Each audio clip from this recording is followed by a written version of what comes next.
From the moment humans painted on cave walls, we've tried to tell stories with pictures. Before words came rhythm, before paragraphs came panels.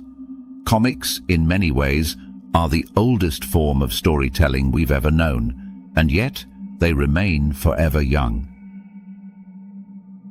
In ancient Egypt, pharaohs' lives unfolded across stone walls like the earliest graphic novels.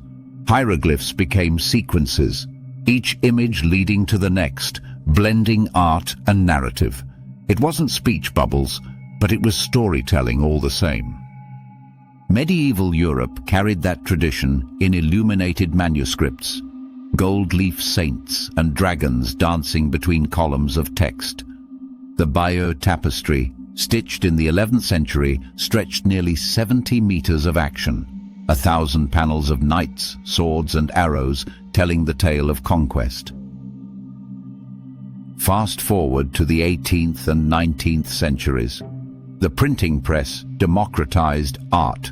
Satirical prints by Hogarth and Daumier mocked kings and clergy, paving the way for a new kind of artist, one who wielded ink as protest. In Switzerland, Rodolphe Töpfer created something remarkable. In 1837, he published Histoire de Monsieur Vieux-Bois, a humorous story told entirely in pictures and captions. Some call it the world's first comic book. It was silly, but revolutionary. Across the Atlantic, newspapers were booming. By the late 1800s, America had a new kind of Sunday ritual. The comic strip. It wasn't literature, it wasn't fine art, it was something in between, a visual heartbeat for the working class. Out of New York's bustling newsstands came The Yellow Kid in 1895, a bald boy in a yellow nightshirt, speaking through words printed directly on his clothes. The yellow journalism era had found its mascot, and the modern comic strip was born. Soon, newspapers were filled with serialized art. Little Nemo in Slumberland, Crazy Cat, Popeye, Gasoline Alley. They were whimsical, surreal, and deeply human. Families gathered around them like fireside stories made of ink. The 1930s brought crisis and heroes. Amid the Great Depression, hope needed a mask and a cape. In 1938, Action Comics #1 hit the stands, and Superman took flight. Two young Jewish kids from Cleveland, Siegel and Schuster, had given the world its first true superhero. Superman wasn't just entertainment.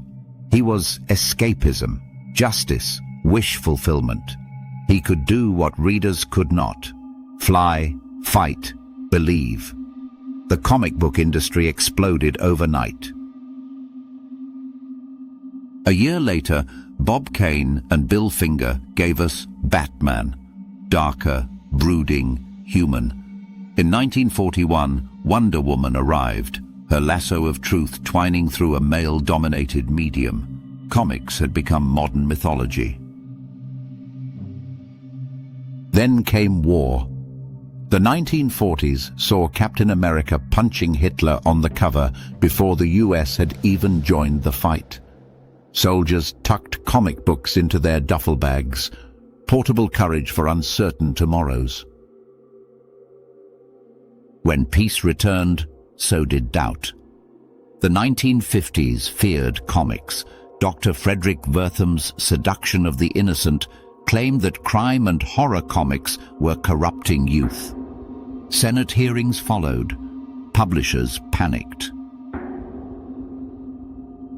The Comics Code Authority was born, a seal of moral approval that neutered creativity. Violence, romance, and rebellion faded from the shelves, but art, like truth, finds cracks to seep through. Underground zines rose from those cracks. By the late 1960s, counterculture artists like Robert Crumb and Trina Robbins rebelled with raw, uncensored storytelling. Sex, drugs, politics, nothing was off limits anymore. Across the ocean, European comics thrived.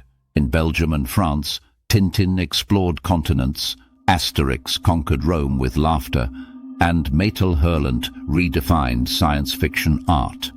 The French called it bande dessinée, the drawn strip, and treated it like literature.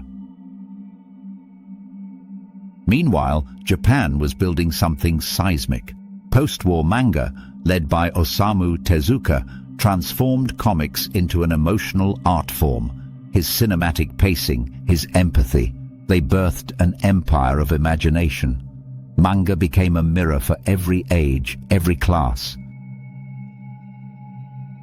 By the 1970s, superheroes evolved again.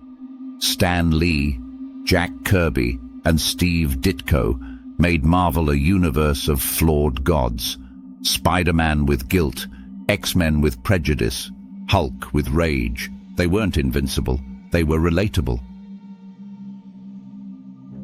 DC Comics answered with reinvention. Green Lantern tackled racism, Green Arrow fought corruption. Comic books grew up, and so did their readers. Then came the revolution of form. In 1978, Will Eisner released A Contract with God, a collection of stories from New York's tenements.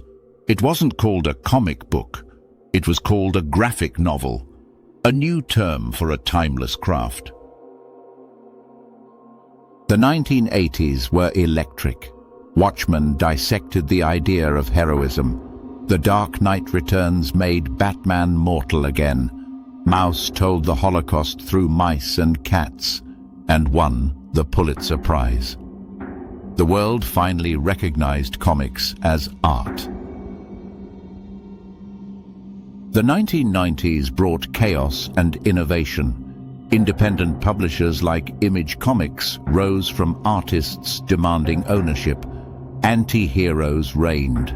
Spawn, Venom, The Punisher. Edgier, darker, but also freer. Meanwhile, manga took the West by storm. Dragon Ball, Akira, and Sailor Moon crossed oceans, blending pop culture and philosophy. Suddenly, comics were no longer confined by geography. They were global.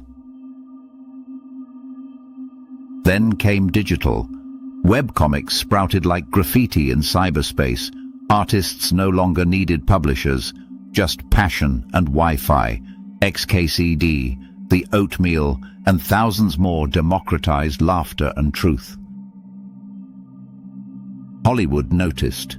The 2000s saw comics leap from page to screen. X-Men, Spider-Man, Batman Begins. Cinema rediscovered its pulp roots. By the 2010s, the Marvel Cinematic Universe turned childhood dreams into billion-dollar realities.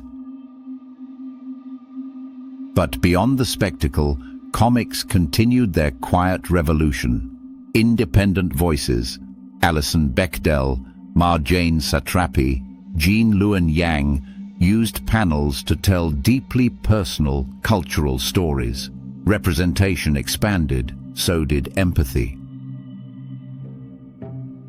Today, the comic is everywhere. Museums, universities, therapy rooms, classrooms. Once dismissed as juvenile, it is now a recognized medium of art, history, and human psychology. And yet, at its core, nothing has changed. It's still words and pictures dancing together. It's still imagination pressed into ink. Walk through any comic convention, the smell of paper, the hum of creativity. Every fan, every artist, part of a living continuum that began with cave walls and will end who knows where. Comics are rebellion in color. They are comfort in black and white. They are mirrors for those who feel unseen and windows for those who dare to dream. They've chronicled war and peace, identity and change, gods and humans. They've survived censorship, ridicule and reinvention. Because comics are not fragile, they are alive. The artists, from Jack Kirby's thunder to Rumiko Takahashi's humor, from Moebius's deserts to Raina Telgemeier's classrooms, carry a shared heartbeat, storytelling for everyone. The collectors keep the past alive, flipping through yellowed pages like archaeologists of emotion. The creators build tomorrow's myths, one panel at a time. The next generation reads on screens, not paper, but the spark is the same. Each scroll, each tap, continues a legacy that began long before the printing press. When we read comics, we are not escaping reality. We are expanding it. We are learning to see the world in motion, one frame at a time.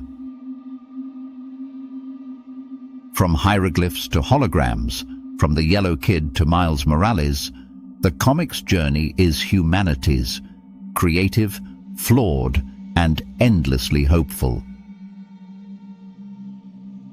It is a bridge between solitude and community, between laughter and grief, between art and life. And perhaps that's why, no matter how much the world changes, we'll always return to the panel, the border that contains chaos and the balloon that holds a voice. Because inside every comic lies a simple truth: stories want to be seen. And as long as there are walls to paint, pages to turn, and minds to move, comics will endure, not as escape, but as connection.